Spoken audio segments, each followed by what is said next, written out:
নাটোরের বড়াইগ্রাম উপজেলায় মুখমণ্ডল অর্ধগলিত অবস্থায় সোহাগ হোসেন নামে এক যুবকের লাশ উদ্ধার করেছে পুলিশ। শনিবার ১৩ ডিসেম্বর বিকেলে উপজেলার আগ্রান তেল পাম্প এলাকা থেকে লাশটি উদ্ধার করা হয়।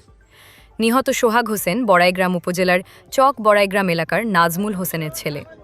স্থানীয় সূত্র ও পরিবার জানায় তিনি ৩০ বছর বয়সী। সোহাগ কয়েকদিন ধরে নিখোঁজ ছিলেন। এ ঘটনায় তার পরিবার বড়াইগ্রাম থানায় একটি সাধারণ ডায়েরি জিডি করেন। নিখোঁজের পর থেকে বিভিন্ন স্থানে খোঁজাখুঁজি করা হলেও তার কোনো সন্ধান পাওয়া যায়নি। পরিবারের সদস্যদের অভিযোগ, সোহাগের বন্ধু আকাশ এই হত্যাকাণ্ডের সঙ্গে জড়িত থাকতে পারে। তাদের দাবি, সোহাগ নিখোঁজ হওয়ার পর থেকেই আকাশ পলাতক রয়েছে, যা সন্দেহকে আরও জোরালো করছে। খবর পেয়ে পুলিশ ঘটনাস্থলে পৌঁছে লাশটি উদ্ধার করে। সুরতহাল প্রতিবেদন প্রস্তুত শেষে ময়নাতদন্তের জন্য লাশটি নাটোর সদর হাসপাতাল মর্গে পাঠানো হয়। এ বিষয়ে বড়াইগ্রাম থানার officer in charge OC Abdus Salam বলেন, ঘটনাটি অত্যন্ত গুরুত্বের সঙ্গে তদন্ত করা হচ্ছে।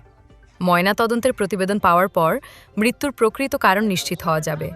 পাশাপাশি সন্দেহভাজনদের শনাক্ত করে আইনের আওতায় আনতে পুলিশের তৎপরতা অব্যাহত রয়েছে।